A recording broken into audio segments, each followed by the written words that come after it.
Guys welcome back again. मिलते हैं अपने सेकंड पार्ट में अपने मैथ की प्रैक्टिस सेट के साथ, जो हम मैथ के क्वेश्चन करने वाले हैं। इसमें ये 2024 का ही पेपर है आपका, जुलाई का सीटेट का। इसमें आज हम मैथ का पोर्शन करने वाले हैं, तो चलिए करते हैं स्टार्ट।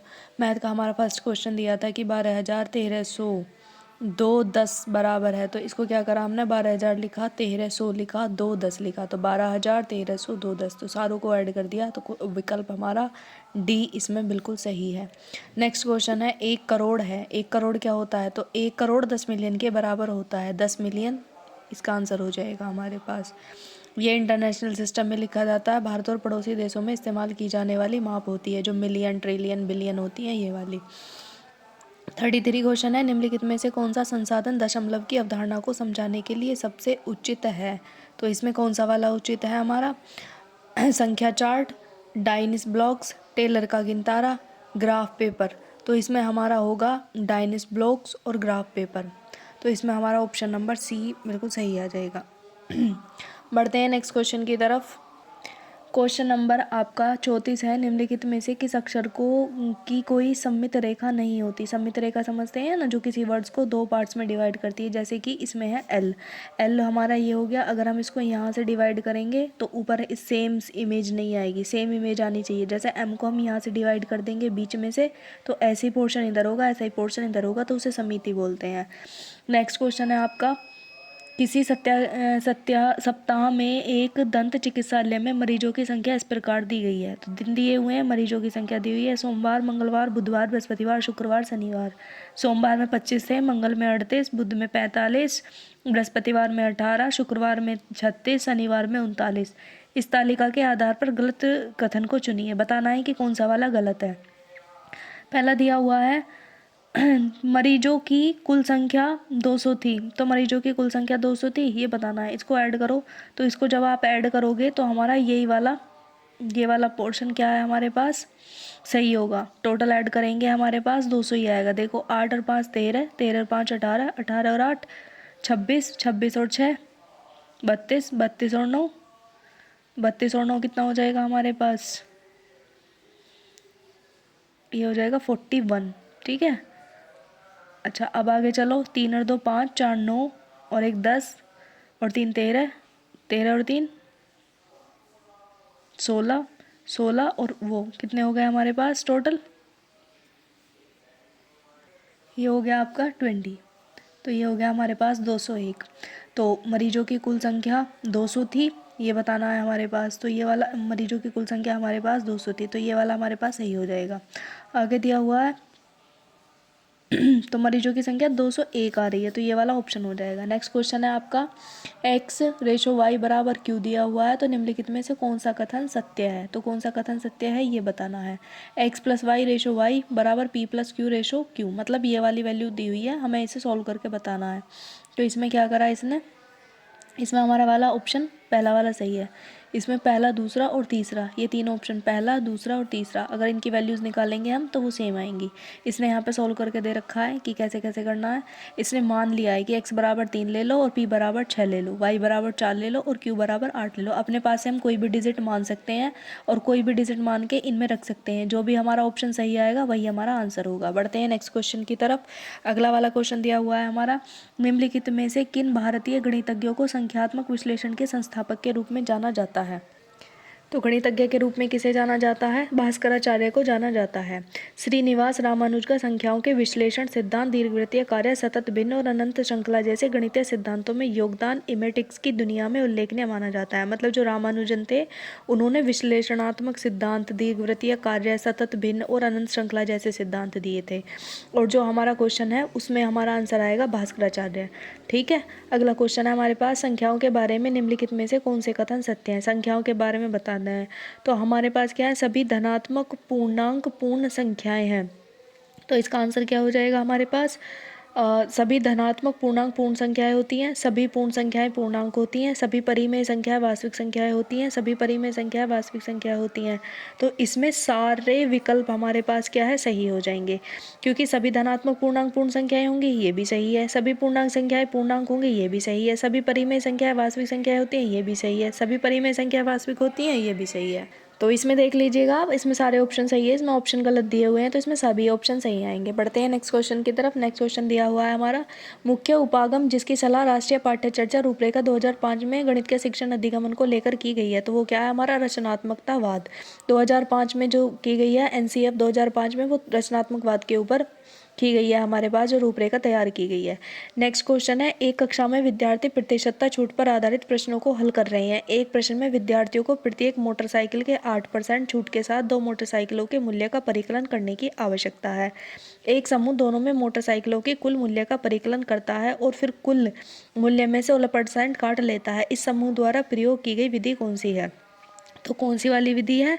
तो क्यों 18% गलत है, क्योंकि उन्होंने कुल मूल्य में 8% की जगह 16% की छूट काट दी है, तो ये वाला हमारे पास गलत हो जाएगा। नेक्स्ट क्वेश्चन की तरफ। क्वेश्चन नंबर 41 है आपका, समीकरण पढ़ाते समय शिक्षिका अद्वितीय हल वाले रैखिक समीकरणों की अवधारणा को समझाती है। वह आगे पूछती है, आगे हल दिया गया हो तो आप कितने समीकरण बना सकते हैं? तो अगर हल दिया गया है तो हम कितने भी समीकरण बना सकते हैं, तो इसके कई समीकरण आंसर आ जाएगा। ठीक है, अगला क्वेश्चन है आपका, 2 स्तंभ दिए गए हैं, स्तंभ 1 है, स्तंभ 2 है। इसमें क्या है, श्यामपट्ट का एक फलक, श्यामपट्ट का एक फलक, तो इसका क्या हो जाएगा हमारा, इसका आ जाएगा हमारा ये वाला, एक तल का एक भाग होता है। एक रेखा क्या होती है हमारे पास, एक रेखा एक निश्चित लंबाई नहीं होती, रेखा की कोई निश्चित लंबाई थोड़ी ना होती है, रेखा को तो कितना ही भी खींच दो। एक किरण क्या होती है हमारे पास, एक किरण एक अनंत बिंदु होता है, और एक रेखाखंड हमारे 2 अनंत बिंदु होते हैं रेखाखंड के। जैसे ये हमारे पास एक रेखाखंड कीजिए, एक बिंदु ये है, इसका एक बिंदु ये है। चलिए बढ़ते हैं नेक्स्ट क्वेश्चन की तरफ। ये दिया हुआ है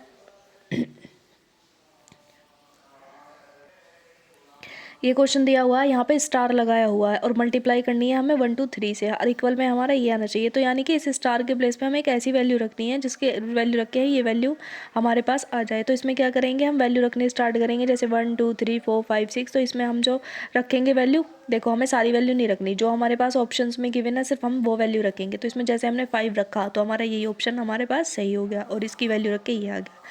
बढ़ते हैं नेक्स्ट क्वेश्चन की तरफ। सौम्या ने 13/1/1992 को नौकरी करना आरंभ किया था और 31/3/2023 को उसने सेवानिवृत्ति ली थी। उसकी नौकरी की अवस्था कितनी थी? तो बता दो भाई कितनी थी। तो इसमें से इसको घटा दो, घटा के जितना भी आएगा वही हो जाएगी। तो ये आएगा 31 वर्ष 2 महीने और 18 दिन। बढ़ते हैं नेक्स्ट क्वेश्चन की तरफ। नेक्स्ट क्वेश्चन आपका 45 दिया हुआ है, गणित की कक्षा में विद्यार्थियों में व्यक्तिगत भिन्नता की पहचान के लिए निम्नलिखित में से कौन सा आकलन उपयुक्त तकनीक होगी? तो बताना है कि कौन सा होगा। तो इसमें होगा योगात्मक आकलन। कक्षा 2 के अधिगमनकर्ता के लिए आधारभूत संक्रियाओं में अभिकलन के लिए निम्नलिखित में से कौन सा सही है? तो कौन सा वाला सही है इसमें आपको बताना है। तो इसमें ये भी सही है, इसमें बच्चे की अनौपचारिक कार्यनीतियों को विकसित करने की क्षमता होती है, और इसमें दूसरा भी सही है, बच्चे के अनुमान लगाने की क्षमता समाकलित होती है, जो क्या होता है हमारे पास, आधारभूत संक्रियाओं के अभिकलन के लिए। तो इसमें ऑप्शन हमारा ए सही हो जाएगा। नेक्स्ट क्वेश्चन की तरफ चलते हैं। गणित कक्षा में शिक्षक भिन्न भिन्न कोणों की अवधारणा को समझाता है। यह अनुभूति होती है कि कैंची को समझाने की सर्वोत्तम उदाहरण है। कैंची को समझाने की सर्वोत्तम उदाहरण क्या है हमारे पास? तो शीर्षोन्मुख कोण होता है हमारे पास, और कोणों का रेखा युगल होता है। जैसे ऐसे कैंची की फॉर्म हो जाती है ना, तो इसमें हमारे दोनों शीर्ष होते हैं और कोण की रेखा होती है। तो हमारे पास ऑप्शन कौन सा हो जाएगा? पहला दूसरा सही हो जाएगा। चलिए बढ़ते हैं नेक्स्ट क्वेश्चन की तरफ। ये दिया हुआ है, ये किसके बराबर होगा ये बताना है। तो इसको कैसे सोल्व करेंगे, इससे इसको डिवाइड करेंगे, फिर इसको इसमें से माइनस करेंगे, तो हमारे पास क्या आएगा? 0। नेक्स्ट क्वेश्चन है, अवरोही क्रम में इस प्रकार लिखा जाता है। अवरोही क्रम में कैसे लिखा जाएगा? देखो यहाँ पे हमें वैल्यू देखनी होती है। ये दिया हुआ है 63, नीचे हमारा 63 दिया हुआ है, तो यहाँ सारों में 63 बना लो। 7 में 9 की मल्टीप्लाई करो, 9 में 7 की करो, ऐसे ही ऊपर करो। तो वैल्यू जब मल्टीप्लाई करेंगे सेम आएगी, तो आंसर हमारा सी बैठेगा। फिर जब नीचे की वैल्यू सेम हो जाती है तो ऊपर वाली के अकॉर्डिंग हम इसे लगा देते हैं अवरोही या आरोही क्रम में। ठीक है, बढ़ते हैं नेक्स्ट क्वेश्चन की तरफ। क्वेश्चन नंबर आपका 50 दिया हुआ है, एक अंडे का द्रव्यमान लगभग 65 ग्राम है। 2 दर्जन अंडों का द्रव्यमान बताना है भाई। तो एक अंडे का द्रव्यमान 65 ग्राम दे रखा है, तो 2 दर्जन में होते हैं हमारे 24 अंडे, तो 24 की मल्टीप्लाई कर दो इसमें, तो कितना आएगा? 1560 आएगा, यानी 1.50 kg। इसका ऑप्शन हो जाएगा ये वाला सही। चलिए बढ़ते हैं नेक्स्ट क्वेश्चन की तरफ। नेक्स्ट क्वेश्चन दिया हुआ है आपका, निम्नलिखित में से क्या गणित की एक प्रयोगशाला की विशेषताओं के रूप में निरूपित करता है? तो क्या निरूपित करता है गणित की विशेषशाला के रूप में? तो ये दिया हुआ है, यह एक अनौपचारिक अन्वेषण द्वारा गणित में आनंद लेने का स्थान है। सही है भैया। तीसरा है, यह कनकेजर बनाने, उसकी जांच करने और देखे गए पैटर्न का सामान्यकरण के लिए अवसर प्रदान करती है। ये भी सही है। तो ऑप्शन इसमें सी आएगा, पहला और तीसरा। चलिए बढ़ते हैं नेक्स्ट क्वेश्चन की तरफ। दिया हुआ बुनियादी स्तर के लिए राष्ट्रीय पाठ्य चर्चा रूपरेखा NCFS 2022 में अमूर्त गणितीय अवधारणा के शिक्षण के समय निम्नलिखित घटकों के महत्व पर प्रकाश डालिए। तो कौन सा वाला इसमें सही है? दूसरा, तीसरा, चौथा, पहला? तो इसमें हमारा ये वाला सही है। चलिए मूव करते हैं नेक्स्ट क्वेश्चन की तरफ। राजू के पास प्रत्येक 2 लीटर वाले प्रत्येक 5 बर्तनों में तारपीन का तेल है। उसने 5 लीटर वाले 10 बर्तनों में, 2 लीटर वाले 10 बर्तनों में और बाकी 1 लीटर वाले बर्तनों में भरा है। 1 लीटर वाले बर्तनों की संख्या बतानी है। तो चलिए देखते हैं इस क्वेश्चन को कैसे करेंगे। पहले इसने क्या किया, 5 लीटर का निकाल लिया। 5 लीटर का निकाला, 100 आया।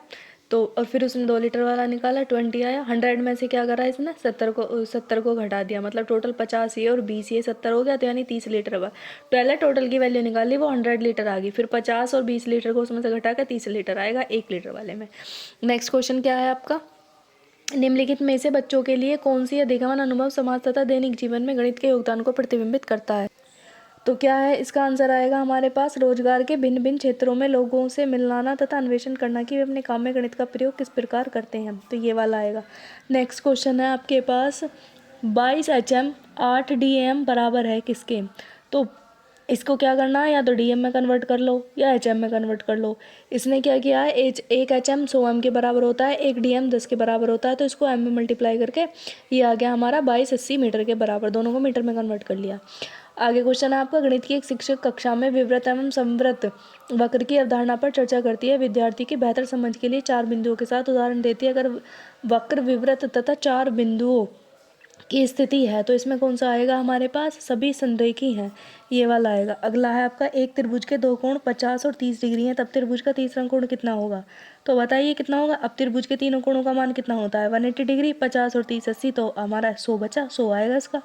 नेक्स्ट क्वेश्चन है आपके पास, गणित के उन स्तरों में पदानुक्रमित है जो कि तार्किक रूप से व्यवस्थित है। निम्नलिखित में से कौन सा उदाहरण सही है? तो इसमें बताना है। चलो ये देखते हैं कौन सा उदाहरण सही है। तो इसमें दिया हुआ है हमारा ऑप्शन सी, यानी कि दूसरा और तीसरा सही है। दूसरा क्या है हमारे पास, गुणनयोग की अवधारणा का अनुपालन करता है और उस पर विकसित होता है। तीसरा क्या है आपका, संख्या बोध को योग और व्यकलन की अवधारणा से पूर्व विकसित करने की आवश्यकता होती है। तो ऑप्शन दूसरा और तीसरा सही है।